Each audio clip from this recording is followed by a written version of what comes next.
사랑하는 성도 여러분, 안녕하십니까? 이호성 목사입니다. 우리 이른 아침부터 우리 말씀 사랑 묵상을 통해서 함께 은혜 나누시는 모든 성도님들을 주님의 이름으로 축복합니다. 아울러서 최근에 우리가 사랑방별로 중보기도 제목을 받아서 우리가 영상을 제작해서 함께 나누고 있는데요. 많은 분들이 이 중보기도 사역에 함께 동참하고 있습니다. 혹시 함께하지 못하시는 분들이 계시다면 우리 새벽 말씀 영상 주소와 함께 중보기도 영상 주소가 같이 올라가고 있습니다. 꼭 클릭하셔서 우리가 거기에 나와 있는 중보기도 제목들 우리가 눈으로 보면서도 함께 기도할 수 있으니까요. 우리 많은 성도님들이 함께 동참해 주시면 감사하겠습니다. 어려울 때일수록 사랑하는 지체들의 중보기도가 절실히 필요합니다. 우리 센텀 장로교회가 이 어려운 때를 이 중보기도로 슬기롭게 극복해 나가는 귀한 공동체 되기를 주님의 이름으로 축원합니다. 오늘 우리가 함께 나눌 말씀은 미가서 4장 말씀입니다. 함께 봉독하시겠습니다. 제4장.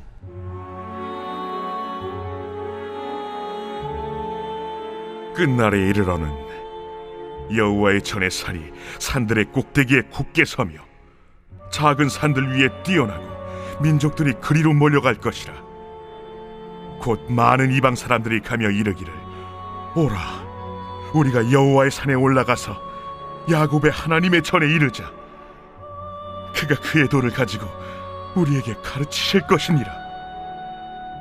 우리가 그의 길로 행하리라 하리니 이는 율법이 시온에서부터 나올 것이요 여호와의 말씀이 예루살렘에서부터 나올 것임이라. 그가 많은 민족들 사이의 일을 심판하시며 먼 곳 강한 이방 사람을 판결하시리니 무리가 그 칼을 쳐서 보습을 만들고 창을 쳐서 낫을 만들 것이며 이 나라와 저 나라가 다시는 칼을 들고 서로 치지 아니하며 다시는 전쟁을 연습하지 아니하고 각 사람이 자기 포도나무 아래와 자기 무화과나무 아래에 앉을 것이라. 그들을 두렵게 할 자가 없으리니 이는 만군의 여호와의 입이 이같이 말씀하셨음이라. 만민이 각각 자기의 신의 이름을 의지하여 행하되 오직 우리는 우리 하나님 여호와의 이름을 의지하여 영원히 행하리로다. 여호와께서 말씀하시되 그날에는 내가 저는 자를 모으며 쫓겨난 자와 내가 환난 받게 한 자를 모아 발을 저는 자는 남은 백성이 되게 하며 멀리 쫓겨났던 자들이 강한 나라가 되게 하고 나 여호와가 시온산에서 이제부터 영원까지 그들을 다스리리라. 너 양떼의 망대여 딸 시온의 산이여 이전 권능 곧 딸 예루살렘의 나라가 네게로 돌아오리라. 이제 내가 어찌하여 부르짖느냐. 너희 중에 왕이 없어졌고 네 모세가 죽었으므로 네가 해산하는 여인처럼 고통함이냐. 딸 시온이여 해산하는 여인처럼 힘들여 나을지어다. 이제 내가 성읍에서 나가서 들에 거주하며 또 바벨론까지 이르러 거기서 구원을 얻으리니 여호와께서 거기서 너를 내 원수들의 손에서 속량하여 내시리라. 이제 많은 이방 사람들이 모여서 너를 치며 이르기를, 시온이 더럽게 되며 그것을 우리 눈으로 바라보기를 원하노라 하거니와 그들이 여호와의 뜻을 알지 못하며 그의 계획을 깨닫지 못한 것이라. 여호와께서 곡식단을 타작마당에 모음같이 그들을 모으셨나니 딸 시온이여 일어나서 칠지어다. 내가 내 뿔을 무쇠 같게 하며 내 굽을 놋 같게 하리니 내가 여러 백성을 쳐서 깨뜨릴 것이라. 내가 그들의 탈취물을 구별하여 여호와께 드리며 그들의 재물을 온 땅에 주께 돌리리라. 미가서 4장의 말씀은 앞서 2장과 3장에서 이스라엘과 유다의 죄에 대하여 구체적으로 힘 있는 자들과 정치 지도자들과 종교 지도자들의 타락과 죄를 책망하시고 심판하실 것을 말씀해 주셨습니다. 이제 4장에서는 하나님께서 그 모든 죄를 멸하시고 난 뒤 이루실 하나님의 평화의 나라에 대한 예언의 말씀을 주십니다. 하나님이 이루실 평화의 나라는 이스라엘 민족만이 아닌 모든 열방이 하나님을 예배하기 위하여 나오는 나라입니다. 2절 말씀에 곧 많은 이방 사람들이 가며 이르기를 오라 우리가 여호와의 산에 올라가서 야곱의 하나님의 전에 이르자 그가 그의 도를 가지고 우리에게 가르치실 것이니라 우리가 그의 길로 행하리라 하리니 이는 율법이 시온에서부터 나올 것이요 여호와의 말씀이 예루살렘에서 나올 것임이라 하셨습니다. 이스라엘 백성이 스스로 아브라함의 자손이라 택하신 족속이라 하는 선민의식을 가지고 있었으나 그들은 우상 숭배의 죄에 빠졌고 하나님이 미워하시는 악을 행하는 데 용감하였습니다. 그래서 하나님은 이스라엘과 유다를 다 갈아엎으시고 이제 이방인에게도 복음을 전하시고 그들을 하나님의 말씀에 순종하는 백성으로 변화시키셔서 이스라엘 백성들과 함께 열방이 하나님을 예배하는 그 평화의 나라를 건설하시겠다고 말씀합니다. 이 말씀이 구체적으로 성취된 사건이 바로 사도행전에 나오는 오순절 마가다락방 성령 강림 사건이라고 할 수 있습니다. 이후에 교회가 세워지고 사도들과 예수님을 구주로 영접한 성도들을 통하여서 복음이 예루살렘에서 온 유대를 벗어나 사마리아를 떠나서 땅끝까지 이르게 되어지는 그리하여서 많은 이방인들에게 전하여지고 그곳에 교회가 세워지는 놀라운 은혜를 베풀어 주셨습니다. 이 말씀을 오늘 우리의 삶에 적용해 본다면 유대인들에게 이방인들은 지옥에 들어갈 멸망의 자녀들입니다. 그런데 이들이 하나님을 버리자 하나님의 백성이 이방인처럼 되어져 버린 비참한 결과들을 보게 된 것이죠. 하나님의 뜻은 무엇입니까? 이방인을 하나님의 자녀처럼 만드시겠다는 것입니다. 오늘 우리의 모습을 돌아보면 어떻습니까? 세상을 많이 닮은 교회와 성도가 되어 있지는 않습니까? 세상의 가치관을 따라서 세상 사람들이 가는 넓은 길로 가려고 하는 우리의 모습 말입니다. 세상이 하나님의 자녀를 닮아가야 하는데 돈과 명성과 욕구와 욕망과 쾌락과 자기 사랑에 취해서 세상 속에서 구별됨을 잃어버린 교회와 성도들의 모습을 우리가 어렵지 않게 볼 수 있습니다. 하나님은 이를 책망하시는 것입니다. 그리고 회개하고 돌아오지 않으면 유다와 이스라엘을 아끼지 아니하신 하나님께서 교회를 아끼지 아니하시고 허무시고 썩은 나무에서가 아닌 썩은 나무를 잘라내시고 난 뒤 남은 그루터기를 통하여서 하나님이 기뻐하시는 새로운 교회를 만들어 가시겠다고 말씀하시는 것입니다. 하나님의 자녀는 어떤 사람입니까? 하나님을 아버지라 부르며 예수 그리스도를 구주로 영접하고 따르는 자들이라고 할 수 있습니다. 예수님을 내 삶의 주인으로 모시고 하나님의 말씀이신 예수님을 따라 말씀에 순종하며 살아가는 자들입니다. 하나님께서 지금 교회 밖의 사람들에게 이 일을 하고 계신다는 것입니다. 복음을 전한다는 것은 세상 사람을 하나님의 자녀로 변화시키는 하나님의 사역에 함께 동참한다는 것을 의미합니다. 여기에 예외란이 있을 수 없습니다. 힘을 다해 주님과 함께 행하는 교회를 하나님이 귀하게 세우시고 은혜를 더해 주십니다. 그러나 이 부르심에 충성과 순종함으로 응답하지 않는 교회는 하나님께서 결코 아끼지 아니하실 것입니다. 바라기는 우리 센텀 장로교회와 성도님들 모두가 다 예수님을 구주로 고백하고 주님을 본받아 말씀에 순종하여 복음을 전하는 데 전심전력을 다하는 교회와 성도님 되시기를 축원합니다. 땅끝까지 이르러 주님의 증인으로서의 사명을 감당하는 우리 교회가 될 수 있도록 우리 귀한 성도님들 될 수 있도록 더욱 기도해야 될 때인 줄로 믿습니다. 6절부터 13절까지는 남은 이스라엘 백성들에 대한 구원의 말씀을 전해 주십니다. 먼저 하나님은 남은 자들이 강하고 힘이 있어서 남은 자가 아님을 말씀합니다.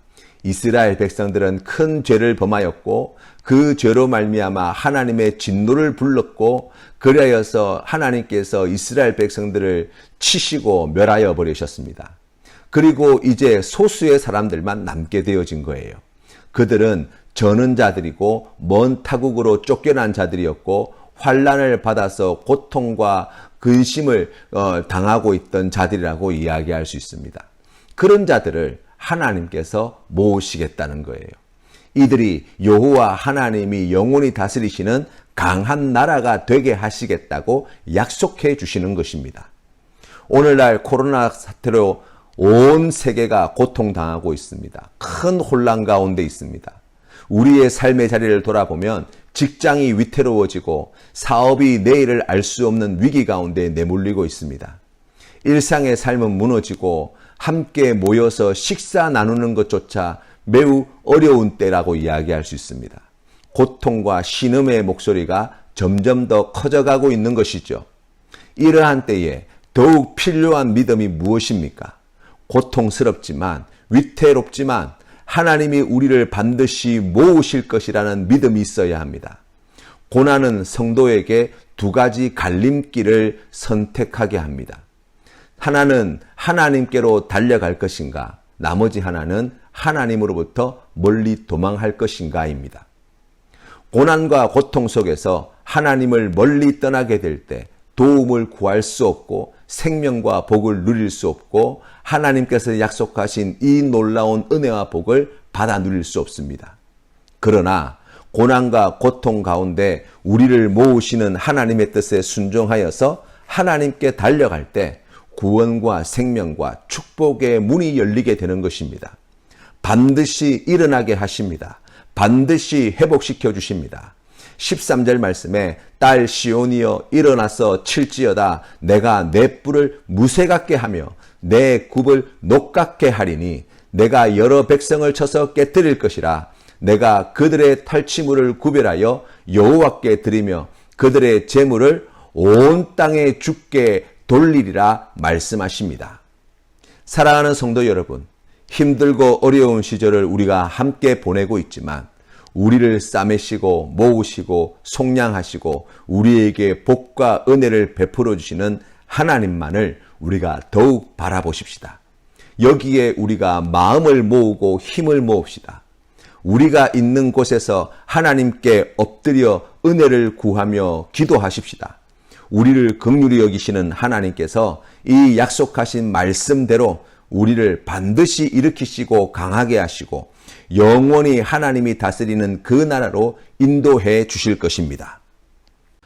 오늘 우리가 함께 부를 찬송은 아무것도 두려워 말라 함께 찬양드리겠습니다.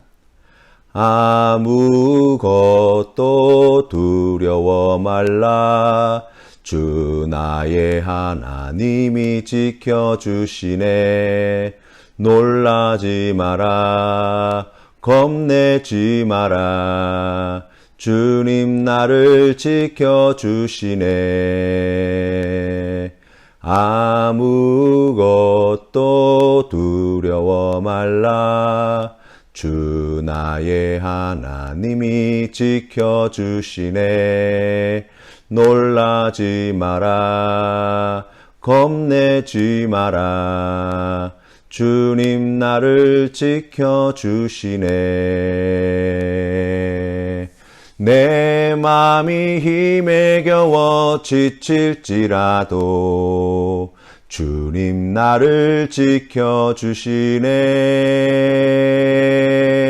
세상의 험한 풍파 몰아칠 때도 주님 나를 지켜주시네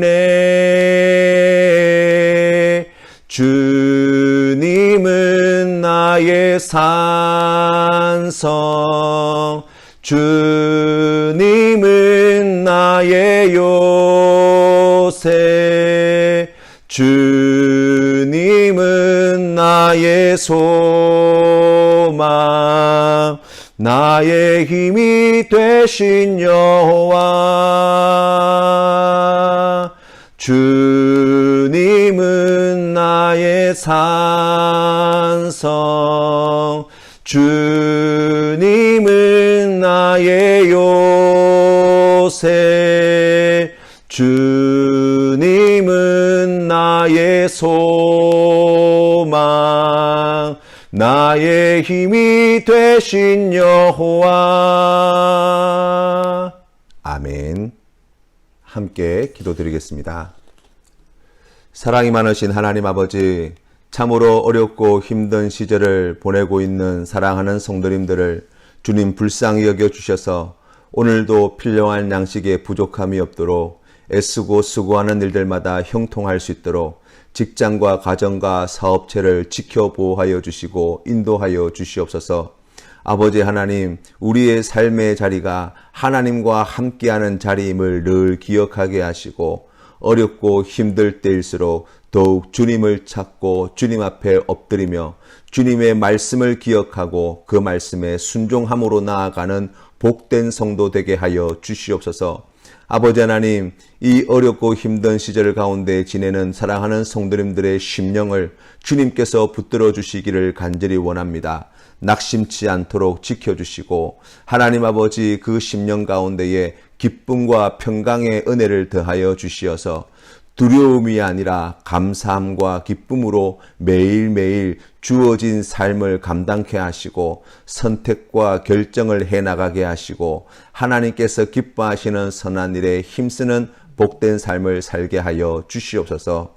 하나님 아버지, 바라옵기는 사랑하는 주님의 몸된 교회와 우리 귀한 성도님들을 지켜보호하여 주시어서 새 삶을 닮아가는 교회와 성도 되지 않도록 하여 주시고 오히려 믿지 않는 많은 자들이 하나님의 자녀를 닮아가는 귀한 역사가 일어나는 교회 되게 하여 주시옵소서.